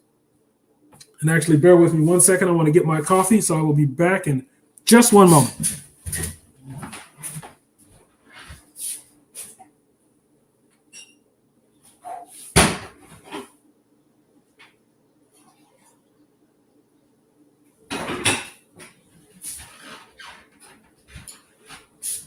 All right. My coffee is overcooked, but I don't care. I just need the caffeine. Okay, let me see. When's the last time you watched a Trump speech? People are walking out of his gatherings because he doesn't talk. He blathers incoherently now. The thing about his speeches is I never see the crowd, so I don't know how many people are in the audience. They position it very carefully so you see him. I've seen speeches where he's had next to no crowd at all. I've seen speeches where he's had a huge gathering. And then I've seen speeches where he's had a huge crowd, but everybody said they were there for the first 30 minutes and they left. So I wouldn't be surprised by that, but yeah, I don't really know. I don't know what his crowd is going to be like. But then again, I don't know how much it matters because as long as he's putting an effort into Georgia, he's going to win Georgia. And I don't know what kind of effort he can put into Pennsylvania or Michigan that's going to matter. And if he loses them both, then he loses. So Trump's going to have to pull magic out of a hat to win Michigan at this point. And I just haven't seen it. Okay, off-topic question. Live streaming a haircut, yay or nay? Live streaming a haircut. Okay. So it depends on how you sell it. If you're live streaming it, as you do it, then that's a story about the barber. That's not a story about the person getting the haircut, unless it's something different. Either you're doing a story about a barber giving a haircut and they're talking about, like, here's Steve, here's his haircut, he's getting married, this is what we're going to transform him into. Okay, then that's a story and that makes sense. Or it's like a whole different thing where you, Steve, are telling the story and the haircut is just background. The haircut's like music. So it's just something in the background to distract people. But you're doing a live stream and it has nothing to do with the haircut. There's a guy, Austin Holloman. He live streamed a haircut. Now he's a barber. He's a passport. He was the face of the Passport Bros for a while. He would go to different countries, and one of the things he would do is he would find clients and he would give them a haircut while they talked about being Passport Bros. Now that worked because he's the barber who's giving the haircut and he's controlling the conversation. If he was sitting in a chair getting a haircut, then he's still the person who's narrating the story, so it still works. But then he wasn't talking about the haircut. He was talking about the Passport Bro movement and kind of how he would connect with the barber and things like that. So it can work, but that's kind of a tricky story. That's a tricky story to tell. So if you do it right, sure, make sure you got good lighting. You're going to need multiple cameras because people want to see, if it's about the haircut, they're going to want to see the back of the head shot. They're going to want to see the front of the face shot. You're going to, there's a lot that's going on. You need somebody who's running around with the camera, taking a lot of shots and understanding how that story needs to be told. Look at the national debt today. Trump increased the heck out of it, and President Biden is taming it. Remember the Trump checks? Biden sent taxpayers 3 times as many. I have no doubt. The economy has continued to improve under Biden, and I expect it to continue to do so.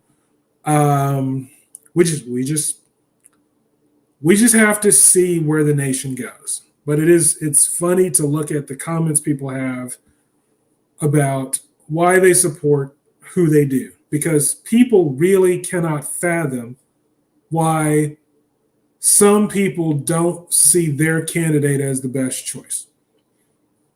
Let me see. QAnon says Trump created COVID to kill Democrats. Okay. But Hillary spread it into Republican states. Oh, my God. Yeah, there's some crazy conspiracy theories out there. Trump and GOP told voters to not get the vaccination. President Biden pushed people to get the shots. Fox News also was against the shots, but they all got them. That's funny because Fox News did have a weird.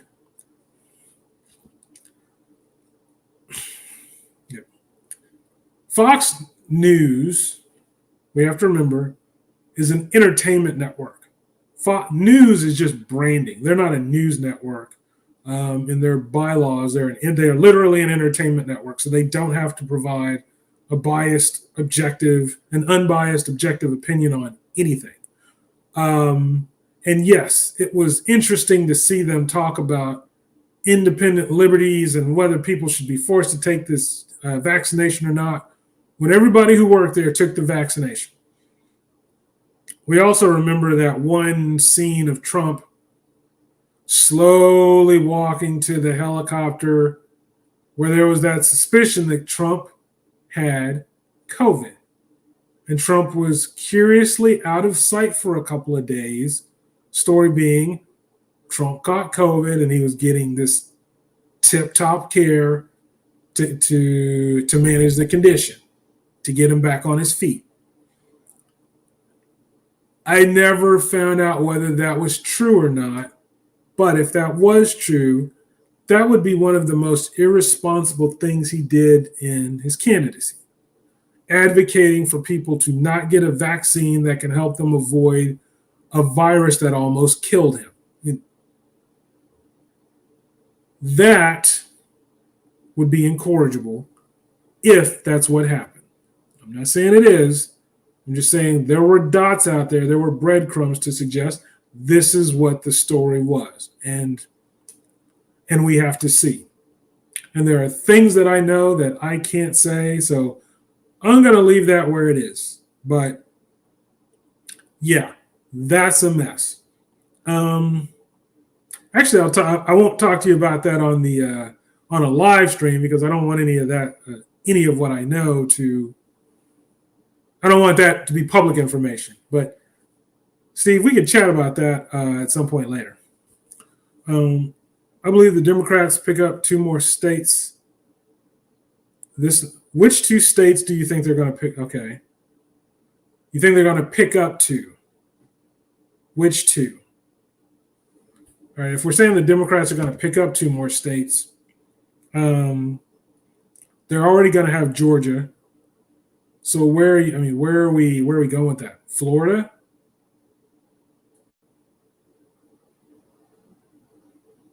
What are you guessing? Florida and what are you going Florida and Texas?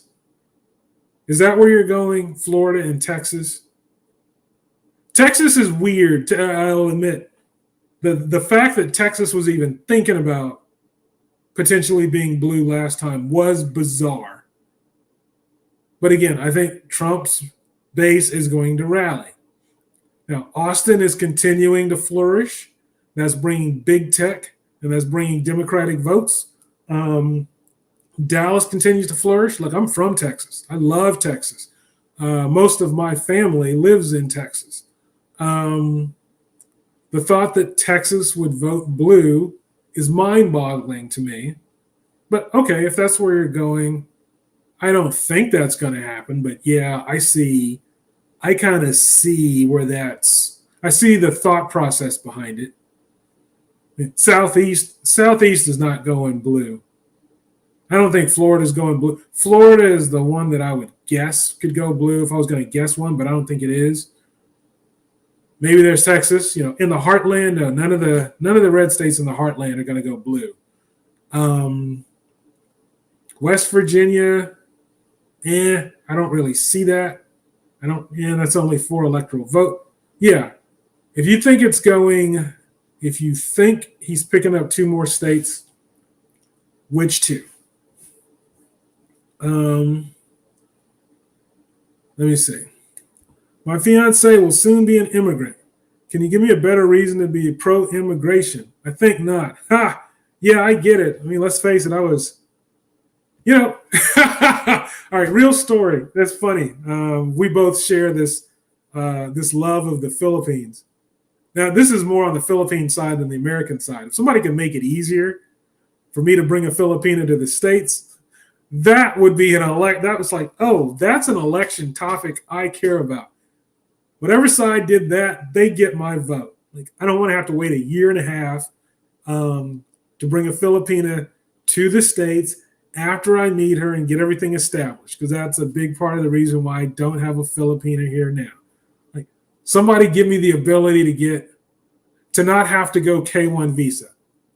Let me bring a Filipina over here on a tourist visa so she can see what it's like to not be in the Philippines, to not be with her family, to have a whole different culture. Let me not force her to have to experience that and make a decision in 90 days, because that feels fast. Yeah, I would love to see something like that happen, but I know it's not going to happen.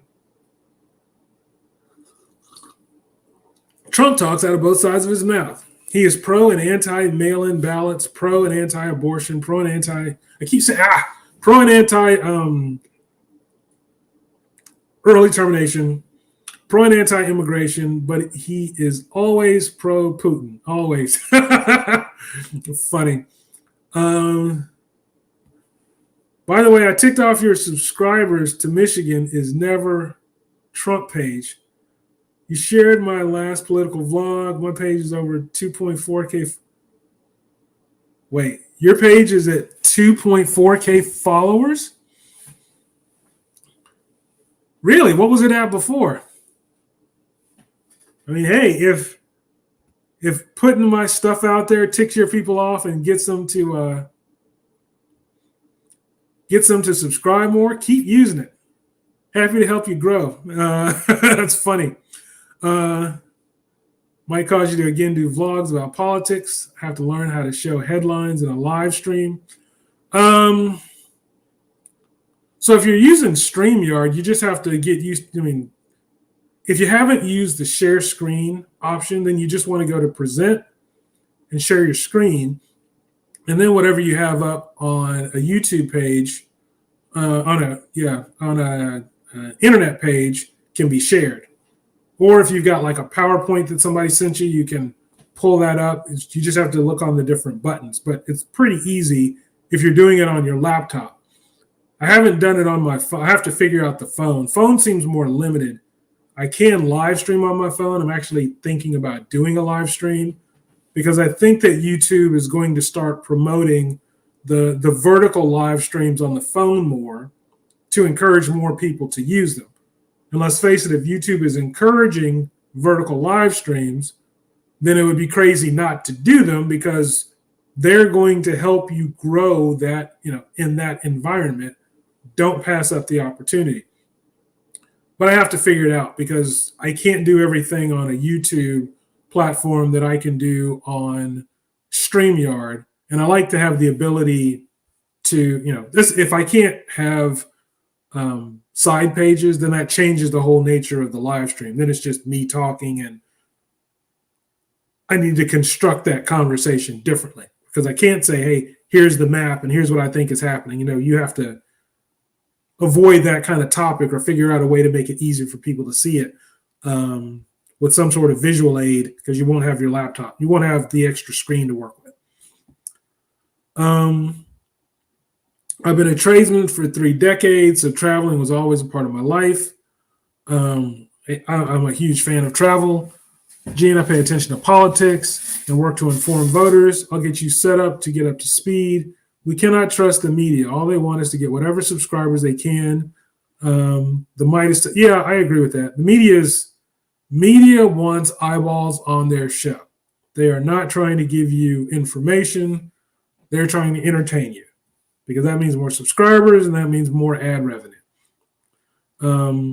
Is watched by more people. Well, Newsmax, yeah, Newsmax is trash. They're such a biased platform. But they're going to get some people. They're going to. I wonder how many subscribers Newsmax has. Newsmax isn't going to get a $3 billion valuation, but I would be curious. I bet Newsmax has more subscribers than Trump's social had, which is interesting. Why pay $3 billion? If I'm Newsmax, I'm seriously taking a look at, hey, what if we IPO? Because if Trump Social got $3 billion, what can we get? I would literally be working through those numbers if I'm Newsmax right now. Let me see. They're a foreign play. I'm not certain yet. Which 2 states? Florida could go Democrat. Texas won't. Okay. So Florida doesn't surprise me that you say Florida. You're saying that Texas is not the other state that would go Democrat. Okay. I agree. I don't think Texas is. I don't think Florida is. But I don't know who else. I mean, literally nothing in the heartland is going. Nothing in the heartland is going.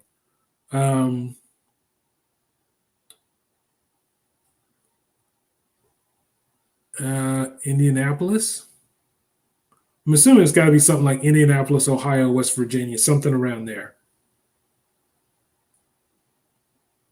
Because I'm not close enough to them turning to know it, but I'm assuming it's got to be one of those three.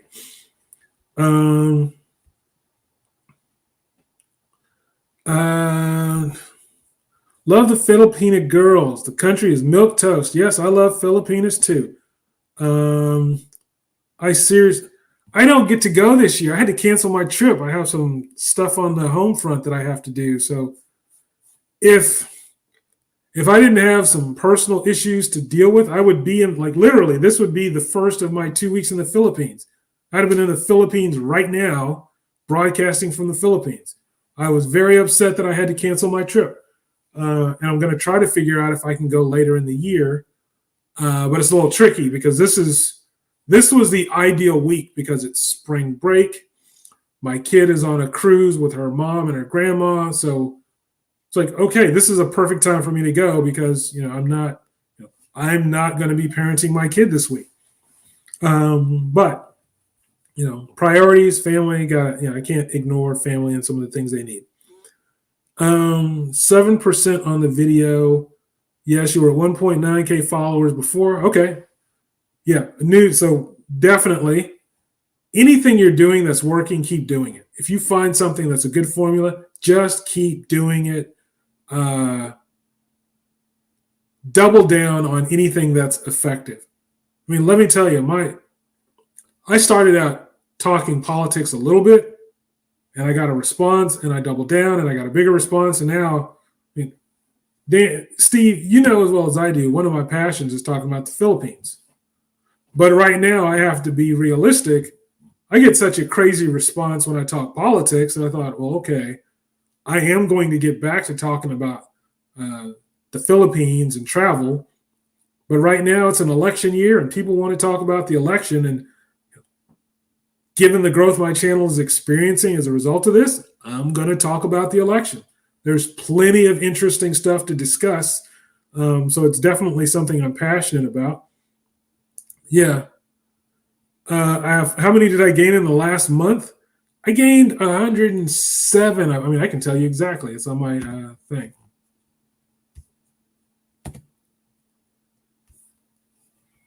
So I have gained 107 subscribers in the last 28 days, which means I had about a 25% increase in my subscriber base.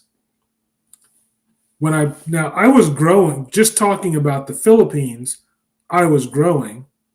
But when I was talking about the Philippines, I was gaining about a subscriber a day. So I was trending along, and I say, okay, every month I gain about 30 users. Shifted to politics, and I gained 100 users in a month. And quite honestly, I'm getting better at talking through the topic. I would say I'm still not. There's still a lot that I could do to improve the way I present the material because I'm learning this. This isn't what I usually talk about. But my videos just continue to take off. My expectations for what kind of viewership I should see for videos has changed. I mean, this is going to be a hot topic through Super Tuesday, and I want to do a live stream Super Tuesday and be able to get into it. And after Super Tuesday, there will be a show about, post the election, but then things should quiet down, and I would expect to start talking about the Philippines more because now we've gotten through the election, which is the big story. Still stories, the swearing in and everything else. But yeah, I'm not going to ignore what people are telling me, which is they like when I talk politics. That's, you have to find the topics that people like to hear you talk about. People like to hear my presentation on politics. I think some of it is, I try to give an unbiased, I try to give a neutral, even-handed view. So I try to be fair about both candidates' shortcomings and both candidates' assets. Maybe it's not perfect, but I'm trying to do that, and I don't really see anybody else who's trying to give an even-handed accounting. So I think that's part of the appeal. I will see. Remember who told you first? Yes, Indiana could easily go dim. Okay, so Indiana. Okay, we'll see. Will you attend my wedding in HQ in Hong Kong this May 5th. Want to be the best man?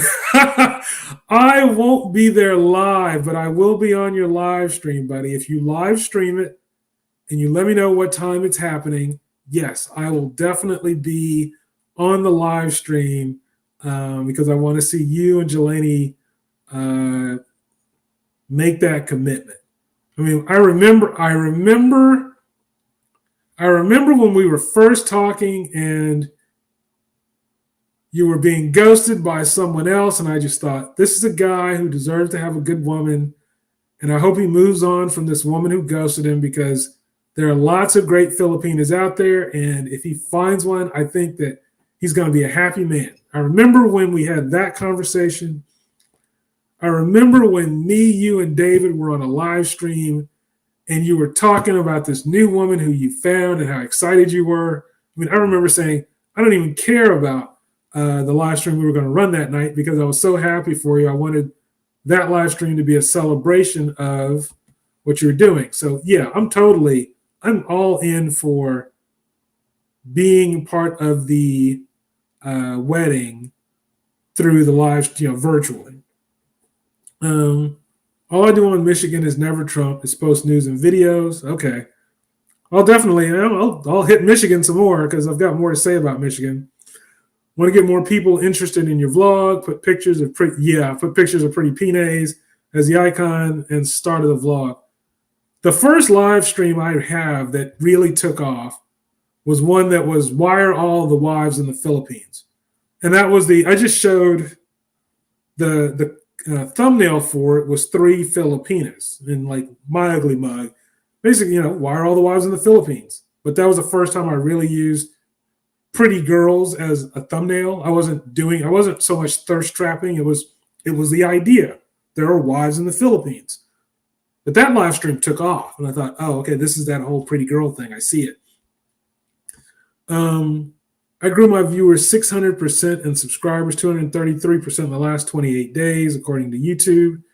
Okay, yeah, you're coming from, when you're small, if you grow from 10 to 12, that's 20%. When you're first starting out, yeah, you should grow. You should see crazy growth, especially if you do some shorts. But the bigger you get, the harder it is to get that next subscriber. Okay, 11 a.m. HK, so 11 p.m. Eastern. Okay, what day is the 5th? Steve, you have changed your position on the woman who got, Sarah, that was it. She was not looking to, Sarah was not looking to get married. And I know we're taking like this passport bro pivot, but it was just me and Steve on the live for a minute. So we're just playing this out. I got to tell you something, man. Filipina dating sites are changing, and not for the better. Used to be the women who were on those dating sites, they were looking for relationships. They were looking for husbands.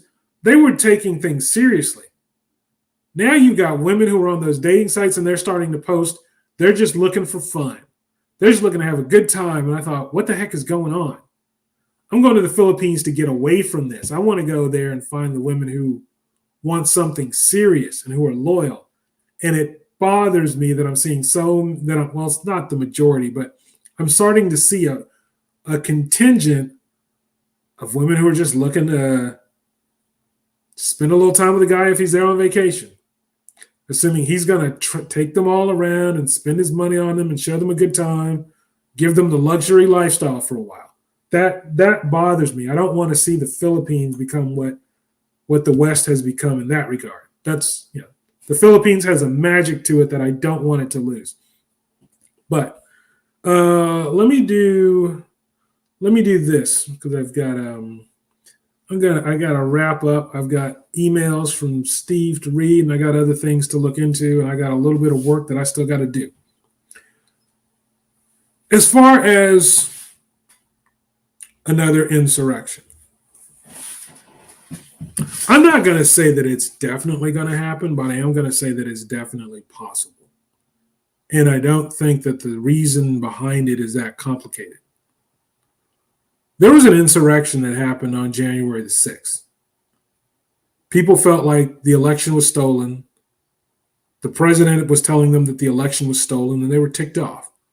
And if the election was stolen, then that's a valid reason to say we need to revolt, because that's not what the election is supposed to do. The people are supposed to choose the president, and then that person is supposed to be installed. I do believe that the people chose the president and that president was installed. I don't believe that the election was stolen. But there are people who do.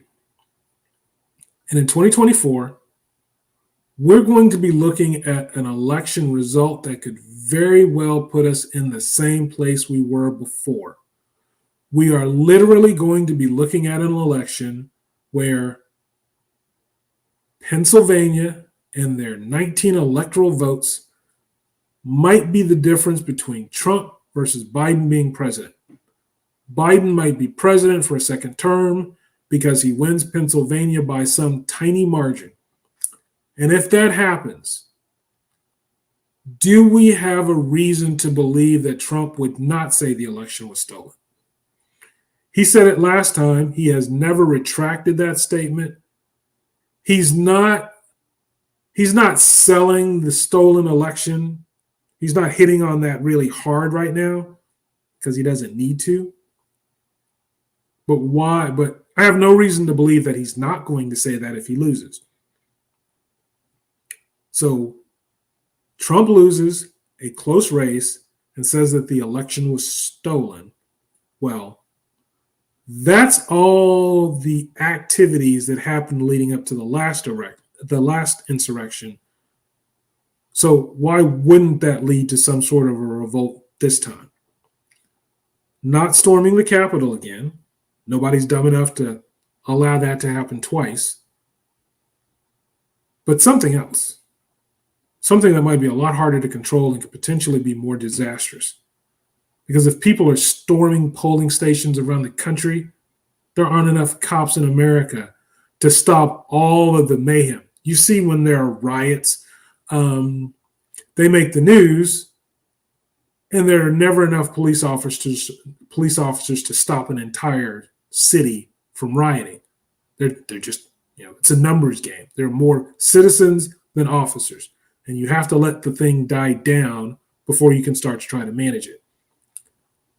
I hope that it does not come to that.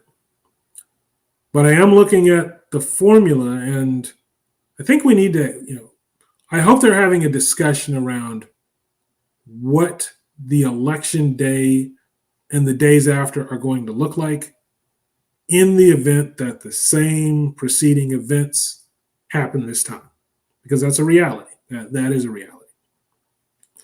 I'm the Last Good Man in Jersey. Stream every Tuesday, 7:30 p.m. Eastern Standard Time. I'll be back next week. This was a fun one. I was going to continue talking politics, but Steve has reminded me about how much I love talking about the Philippines. I got to figure out how I can get back to a couple of Philippines topics. I'll figure that out. Might not be Tuesday, but maybe we do an additional live stream at some point in the week so that we can talk Philippines. And Steve, maybe we can get you and your fiance on to share an update on your story. It's the Last Good Man in Jersey signing out.